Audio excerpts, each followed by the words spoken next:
Paz do Senhor, meus irmãos, tudo bem? Espero que sim.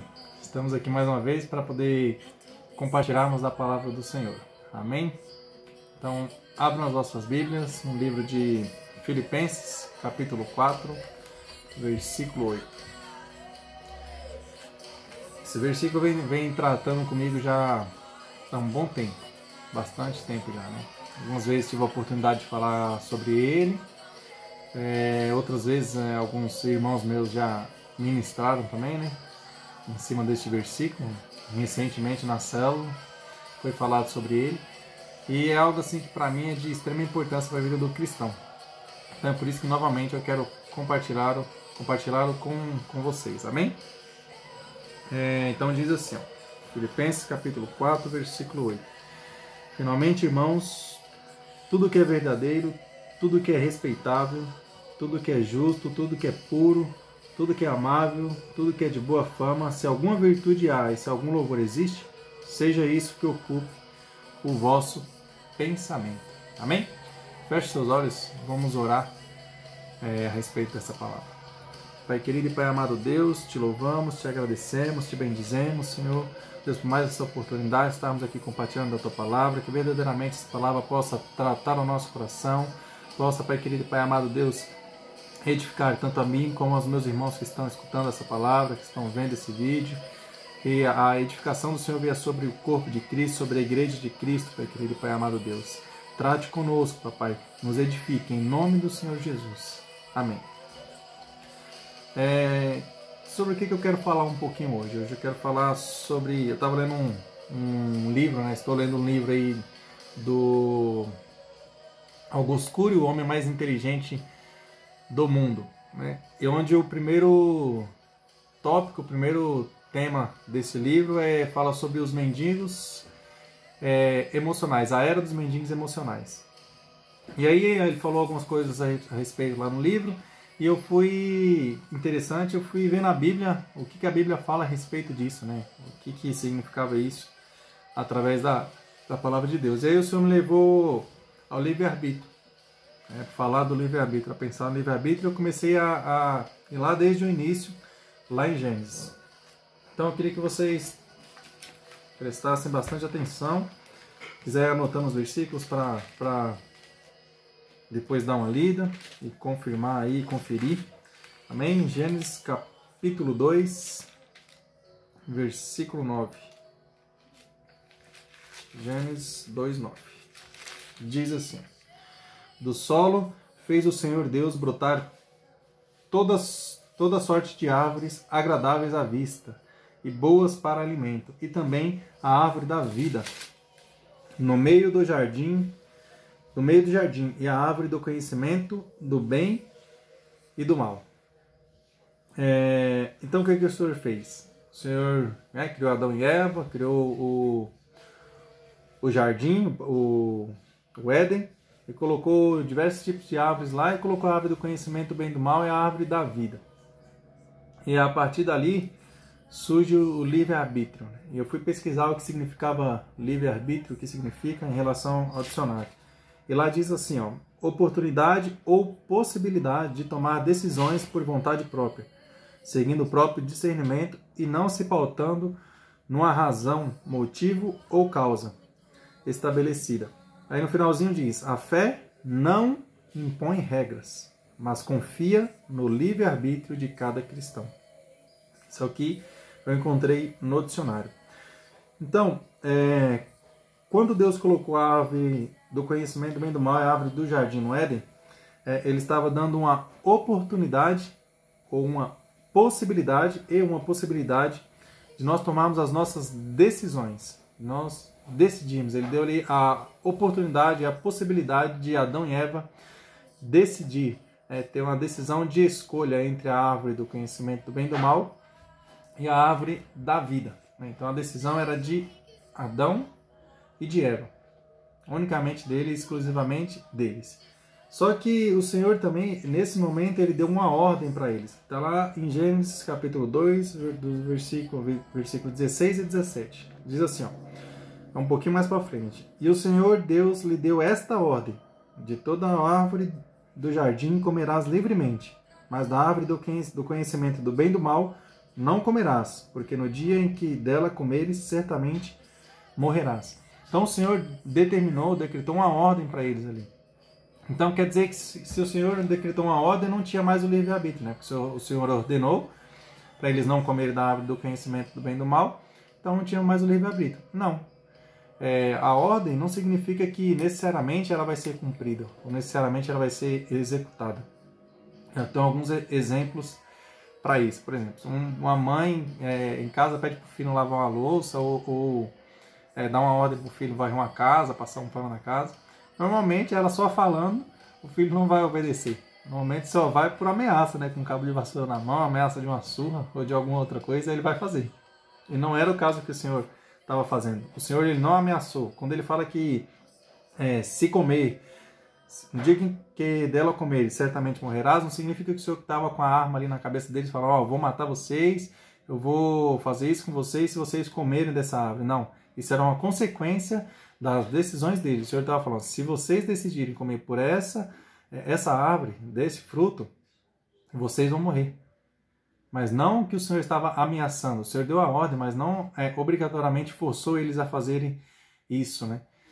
Um outro exemplo, por exemplo, numa empresa, o chefe dá ordem para o seu funcionário ali para executar alguma atividade ou fazer alguma coisa. O funcionário não obrigatoriamente ele tem que fazer, ele não é forçado a fazer aquilo. Mas ele vai ter as suas consequências. Ele pode se decidir não fazer, ele pode perder o emprego. Se ele decidir fazer, né, o chefe dele pode ir gostando, pegando ali confiança, e vai subindo de cargo, e assim tem as suas consequências de decidir ou não.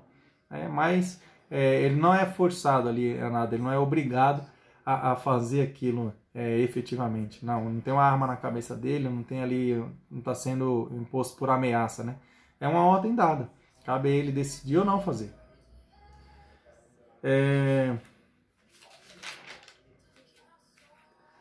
Então, né, o que significa isso? Significa que é aí que se encontra o livre-arbítrio, né?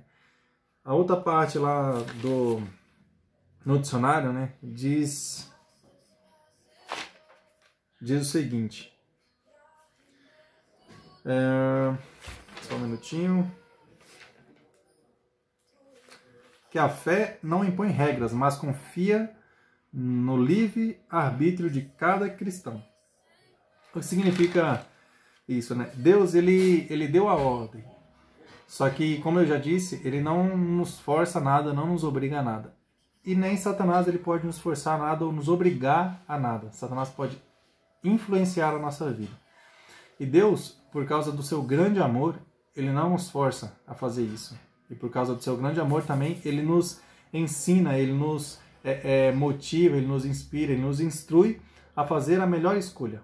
Né? É o que ele pode fazer por nós, por causa do livre-arbítrio, por causa do seu grande amor, porque ele nos amou, ele deu a opção de escolha, mas ele nos ensina, ele coloca regras, né, diante de nós para podermos seguir essas regras. E tem a regra é a palavra do Senhor. E no finalzinho lá, como nós lemos, diz que a fé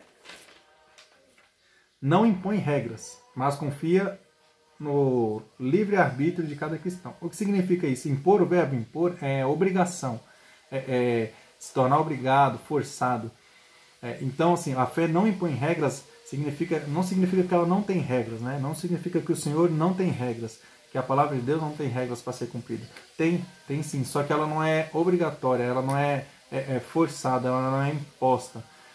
Está ali, o Senhor ele coloca a regra ali, ele não nos obriga a cumprir aquela regra, mas ele confia em mim e em você com que nós possamos cumpri-la fielmente. Quando ele colocou a árvore de conhecimento do bem e do mal, e a árvore da vida, ele deu uma ordem para Adão e Eva. E ele confiou em Adão e Eva e que eles fossem fazer a melhor escolha, a melhor decisão, que era comer da árvore da vida. Infelizmente, eles falharam nisso, né? Infelizmente, eles decepcionaram Deus. Mas Deus confiou, Deus não obrigou, ele confiou na escolha de Adão e Eva. E é aí que se encontra o livre-arbítrio, né? É aí que se define o livre-arbítrio. Esse que é o amor de Deus para a minha vida e para a sua vida. Ele não nos obriga a nada, ele confia em mim e em você. Só que para isso ele coloca regras, ele nos instrui a cumprir essas regras, a realizar, porque são regras boas, são coisas boas, né? São coisas agradáveis, são coisas que vai trazer vida para nós, né? A árvore do conhecimento do bem e do mal trazia a morte, a árvore do conhecimento da vida trazia a vida. Eles iam viver eternamente. Deus, ele coloca algumas regras, mas ele nos instrui a fazer a melhor escolha para que nós possamos viver eternamente, para que nós possamos, aqui na Terra, fazer as melhores escolhas da nossa vida. Por isso que lá no dicionário estava assim, a fé não impõe regras, mas confia no livre-arbítrio de cada cristão. Então o Senhor, ele confia em mim, ele confia em você, ele confia nas suas escolhas, ele confia nas suas melhores escolhas. O Senhor, ele realmente, ele precisa de mim e de você, não porque ele é incapacitado de alguma coisa, ele é incapaz de fazer alguma coisa, não, mas porque ele depositou uma confiança na minha vida e na sua vida. Amém? Então, peguei um exemplo aqui também. Não façam igual Adão e Eva, porque eles decepcionaram o Senhor, né? O Senhor confiou neles e eles acabaram fazendo uma escolha totalmente errada. Mas façam igual Abel. Está lá em Gênesis capítulo 4, 3 e 4. Diz assim, ó: Aconteceu que no fim de uns tempos trouxe Caim do fruto da terra uma oferta ao Senhor. Abel, por sua vez, trouxe das primícias do seu rebanho e da gordura deste. Agradou-se o Senhor de Abel e da sua oferta. Então o que aconteceu, né? Que episódio que aconteceu ali? Então os dois ofertaram ao Senhor. Só que no começo, ali no princípio, ainda não tinha regras estabelecidas, assim como a palavra de Deus hoje nós temos, né? O que se deve fazer, o que você não deve fazer. Lá não tinha assim escrito que Abel tinha que ofertar as primícias porque era o melhor que ele tinha que fazer. Não. Eu acredito que Abel ele pensou, né, por si próprio. Ele falou, nossa, acho que a melhor coisa, eu acredito que o melhor a se fazer, a melhor oferta a se adorar a Deus é as minhas primícias. E Caim não pensou dessa maneira. E foi por isso que Abel, ele agradou, através da fé, ele fez a sua melhor decisão, ele fez a sua melhor escolha. Através da fé, ele deu as suas primícias para Deus. E não só isso, não sou eu que estou falando isso, né? Está lá em Hebreus, capítulo 11, versículo 4. Diz assim, ó: Pela fé, Abel ofereceu a Deus mais excelente sacrifício do que Caim, pelo qual obteve testemunho de ser justo, tendo a aprovação de Deus quanto às suas ofertas, porque por meio dela também mesmo depois de morto ainda fala. Então, diz no começo do versículo que Abel, ele ofereceu a Deus mais excelente sacrifício do que Caim. A escolha dele, a decisão dele foi melhor do que a de Caim, foi bem mais excelente do que a de Caim. Por quê? Por que ele decidiu, por que ele fez a melhor escolha? Porque ele colocou o Senhor como prioridade na vida dele.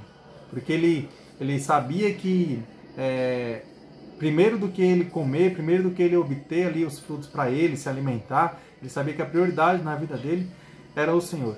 Ele sabia que a melhor decisão era agradar a Deus em primeiro lugar, era fazer a vontade de Deus, independente se tinha regra ou se não tinha regra. Naquela época eu acredito que não tinha, mas ele no coração dele ele creu, e através da fé ele fez essa melhor decisão.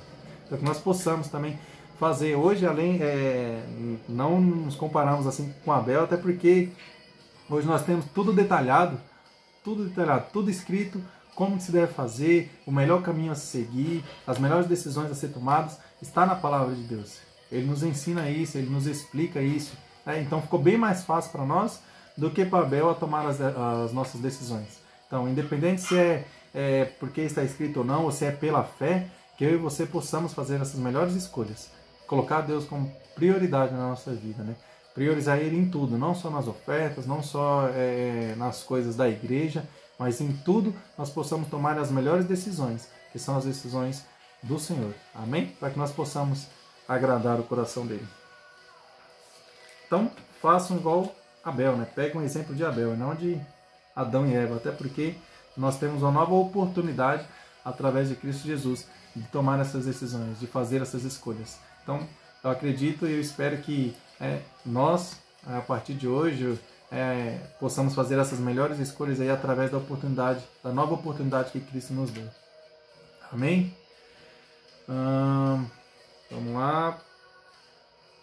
E com tudo isso, né, com toda essa introdução, toda essa explicação do livre-arbítrio, né, tudo isso que nós aprendemos em Gênesis, eu quero falar a respeito de uma coisa, né, que é o quê? Como a gente gerenciar a nossa mente, como a gente ficar forte emocionalmente, intelectualmente. Porque existem duas áreas importantíssimas para que nós possamos tomar as nossas escolhas na nossa vida. É a nossa mente e o nosso coração. Essas são duas áreas importantíssimas para que nós possamos tomar as melhores decisões da nossa vida. Então temos que cuidar, temos que saber gerenciar, temos que saber administrar, temos que saber como fortalecer essas áreas. Coração a gente pode falar um pouquinho mais para frente, mas hoje eu quero falar um pouquinho mais da mente. Amém? Então vamos lá. Foi por isso que eu li Filipenses capítulo 4, versículo 8, né? Então, hoje nós estamos em plena era da informação, né? Da tecnologia. E está avançando a cada vez mais rápido ainda. Surge um celular mais potente que o outro. Você acha que seu celular é o melhor, quando vai ver, no dia seguinte já tem outro melhor do que aquele. Você acha que você está estudando ali, tem uma informação que, nossa, essa informação é nova para mim, não, mas já tem outra informação que sobressai aquela, tem outra informação que aquela ali você já tem que deixar de lado e começar a estudar aquilo que é novo, aquilo que já está em alta ali, ou no mercado de trabalho, ou em relação a qualquer outra coisa. A tecnologia, a computação, o celular, sei lá. Mas a tecnologia, a informação, ela está avançando num passo muito grande hoje. E em meio a tanta informação, nós, acredito que muitos de nós somos mendigos espiritualmente, emocionalmente, assim como diz lá no livro. É onde que eu quero chegar. Por quê? Por que isso, né? Por que eu falo isso? Por exemplo, pegar um exemplo dos filósofos. Antigamente, hoje nós temos uma criança de 9, 10 anos e nós hoje também temos mais informações do que os filósofos tinham antigamente. Sócrates, Aristóteles, Platão, esses pensadores aí.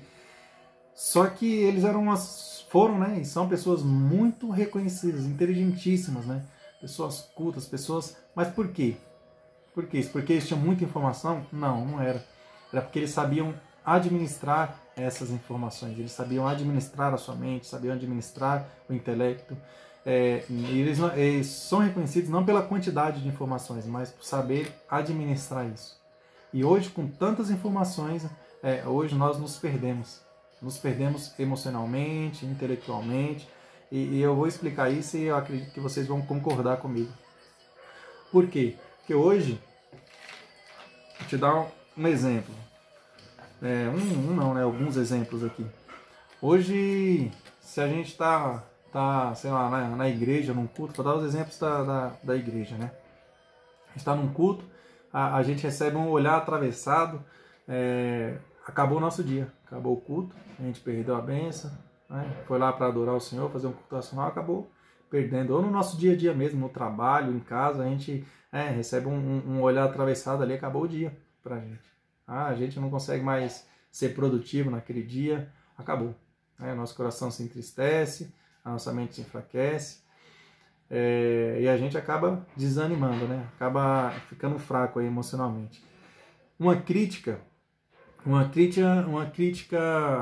sei lá, às vezes até construtiva, né? Mas a gente não recebe ela dessa maneira. Uma crítica vinda de uma pessoa que a gente gosta, ou até mesmo que não gosta, sei lá, ou de um chefe, ou de alguém de casa, ou de um pastor, ou de algum amigo nosso. Quando a gente recebe uma crítica, né, a gente acaba, sei lá, sufocando a nossa semana inteira por causa daquela crítica. A gente acaba perdendo ali uma semana, um mês inteiro, porque recebemos uma crítica, recebemos uma bronca, recebemos uma correção, porque não sabemos administrar isso, não sabemos aceitar isso, não sabemos como gerenciar isso na nossa mente, no nosso coração. E a gente acaba perdendo o dia, perdendo a semana, perdendo o mês, né? Por causa disso, acaba sufocando, acaba durante a semana aí perdendo a nossa bênção, perdendo a nossa alegria. E uma outra coisa, por exemplo, algo mais forte, né? Uma traição, uma briga, uma discordância, isso é bem real nos nossos dias, pode acabar comprometendo a vida. Quantas pessoas não se matam hoje porque foram traídas, ou porque brigaram, ou porque discordaram em algum assunto, ou porque brigaram no trânsito, ou porque teve um empurrão ali, não pediu desculpa, e começa a gerar uma briga e acaba comprometendo uma briga, uma vida, né, em relação a isso. Quantas pessoas não tiram a vida de outras pessoas, até de pai, de mãe, por causa, sei lá, de finanças, por causa de bens materiais, por causa de herança, né? Olha o ponto o quanto nós estamos perdidos emocionalmente, intelectualmente, quanto nós não sabemos administrar a nossa mente, o nosso coração. Ao chegar ao ponto de matar um pai, uma mãe, um irmão, sei lá, cometer um crime ou suicídio por causa de herança, por causa de uma briga, por causa de uma traição. A gente acaba comprometendo a nossa vida, a vida das outras pessoas por causa disso. O tão importante que é, o tão impactante que é saber administrar, saber gerenciar, saber colocar os pensamentos ali certinho, em ordem, né? De acordo com a palavra de Deus, de acordo com o que o Senhor nos direciona, nos ensina. Por quê? Porque é a melhor forma que tem. Não é a minha forma, não é a sua forma de saber gerenciar isso, é na forma de Deus. Só que já vou até antecipar o que eu ia falar no final. Deus, ele não gerencia a nossa mente, nosso coração. Ele não faz isso com a minha mente e com a sua mente. Ele não toma as minhas decisões e as suas decisões. Ele nos ajuda a isso. Ele nos ajuda a tomar, ele nos instrui, nos ensina a tomar as melhores, mas ele não pode fazer isso, senão a gente não pecava. Se fosse o Senhor que gerenciasse a nossa mente, né, que cuidasse, ele cuida sim, mas que ele tomasse as decisões da nossa mente, do nosso coração, a gente não ia pecar. A gente só ia fazer as coisas boas, a gente só ia fazer as coisas que agradam o coração dele, porque ele é bom. O tempo todo ele é bom. Então, assim, a gente só ia fazer coisas boas. Só que ele confiou em nós, de sabermos gerenciar da melhor maneira possível, de sabermos lidar com a nossa mente, com o nosso coração da maneira dele, que é a melhor maneira. Mas ele não pode fazer isso por mim e por você. Ele confiou isso a mim e a você. Por isso temos que fazer isso da melhor maneira possível. Vou falar uma coisa que parece até meio tosco, né? Mas é muito verdade. Um não recebido pode desviar uma pessoa de igreja, da presença de Deus, da casa do Pai. Um não. Quantos, eu acredito que alguns de vocês já podem ter até alguns casos, alguns amigos ou conhecidos que saíram da igreja por causa de um não. Por causa de uma besteira, por causa de sei lá, de uma palavra contrária, acabam saindo, né, da presença de Deus, acabam saindo da igreja. Mas por quê? É porque ela nunca conheceu a Cristo? É porque ela não conhece ou não crê mais em Cristo, ou não acredita mais na palavra? Não. Eu pensava bastante isso antigamente, mas não é isso não. Lendo direito, lendo a palavra de Deus, né, pensando, meditando direitinho, não é por causa disso. É porque a gente não sabe administrar realmente. A gente não sabe, nós somos fracos emocionalmente, né, mentalmente. Nós não sabemos administrar da maneira de Deus, da maneira correta, os nossos pensamentos, os nossos desejos, as nossas vontades. E aí qualquer coisinha nos afeta, qualquer coisinha nos abala. E aí eu tenho até alguns exemplos, né? Para dar aqui 2 exemplos. Eu estou quase encerrando, não quero muito prolongar esse vídeo também, né? Mas eu quero falar o essencial, pelo menos é para a minha vida, eu quero passar para os meus irmãos. Então assim, primeiro de tudo, busque se fortalecer emocionalmente. Busque se fortalecer mentalmente, busque fortalecer os seus pensamentos, busque fortalecer a sua vida, o seu intelecto, como se fosse mesmo por exemplo, um celular ou um computador que você tem que ali, sabe, programar ele para poder combater ali os vírus, os hackers. Eu comparo, é uma comparação às vezes meio besta, mas é isso que tem que ser, porque Satanás a todo momento ele está influenciando, assim como ele influenciou Eva, ele me influencia e te influencia. Nós temos que saber bloquear isso, nós temos que saber ter uma mente blindada em relação a isso. A única coisa que pode blindar a nossa mente é a palavra de Deus. a oração ajuda, o jejum ajuda, com certeza sim, a leitura da palavra mais do que nunca ajuda, porque ali estão as regras, né, como nós falamos no começo, as regras de Deus, que nos ajuda a ter esse bloqueio, né? Nós precisamos aprender a fazer isso, a coordenar, a gerenciar da melhor maneira possível para que nós possamos ficar fortes a cada dia mais. Então, meus irmãos, se fortaleça emocionalmente, não deixe com que as coisas se abalam, e somente lendo a palavra de Deus, somente buscando, pensando nas coisas de Deus, assim como foi lido, é que nós possamos crescer e se fortalecer cada dia mais, para que quando vier as tribulações, os problemas, as lutas, isso não vai nos afetar. Então seja forte espiritualmente. Então eu quero dar aqui 2 exemplos, né, da Bíblia. O quão isso é importante, como a gente fortalecer a nossa mente, as nossas emoções, o nosso coração é importante. O primeiro é de Jó. Jó, a gente sabe que Jó conhecia a Deus só de ouvir falar. No finalzinho da história de Jó, que foi ter o desfecho da história, que Jó falou que conhecia a Deus só de ouvir falar, mas a partir daquele momento ele andava com Deus. Mas enquanto ele conhecia a Deus só de ouvir falar, Deus fala que ele era íntegro, reto, justo, se desviava do mal, e a gente sabe que sobreveio sobre ele toda aquela tribulação, todo aquele mal, todo aquele problema sobre a vida de Jó. Sobreveio sobre ele. Só que o que ele fez? No momento crucial da vida dele, o momento mais difícil da vida de Jó, quando ele recebeu todas aquelas notícias, nós temos a certeza que ele tinha uma mente gerenciada, boa, ele tinha uma mente blindada. Por quê? A atitude que ele teve comprova isso. Jó falou o quê? Deus me deu, Deus tira. E isso, ele só conhecia Deus de ouvir falar.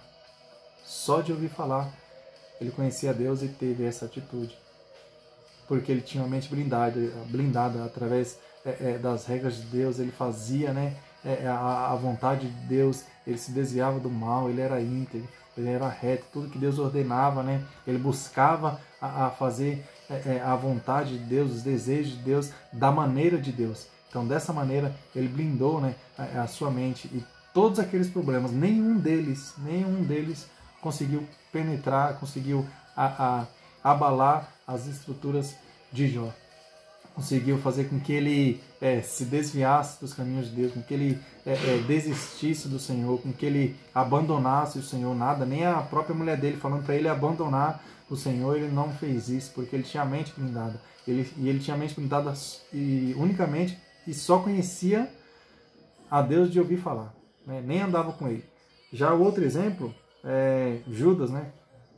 Judas, que andou com Jesus lado a lado durante aí uns 3 anos do ministério.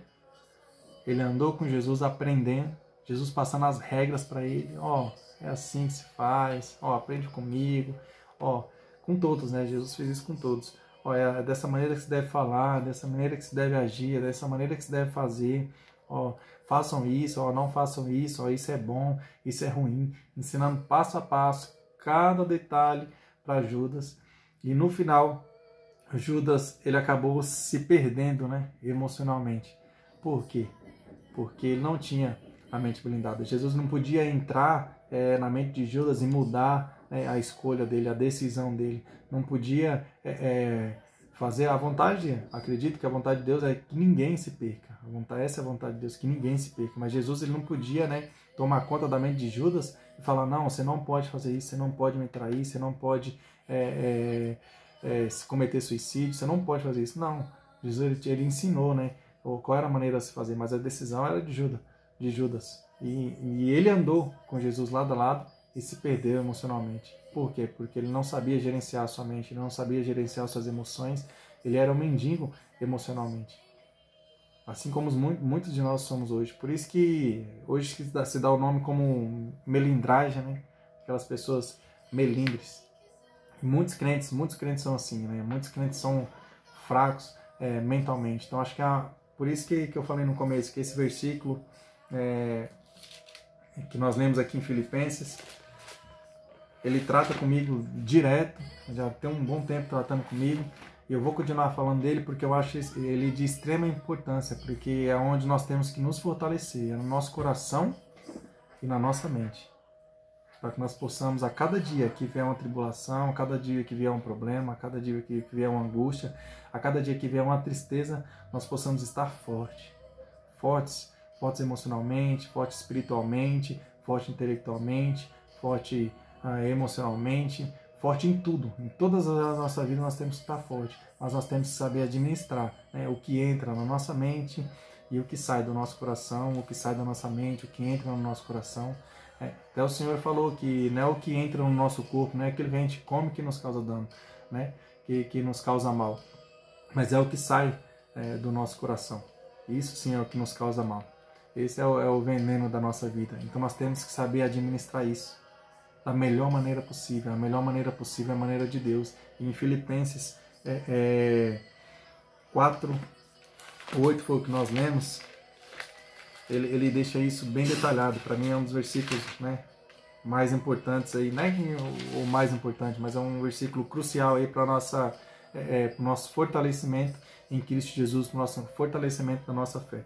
Então, meus irmãos, Deus, para finalizar, concluindo já, Deus ele não, como eu já disse antes, Deus ele não gerencia a sua mente.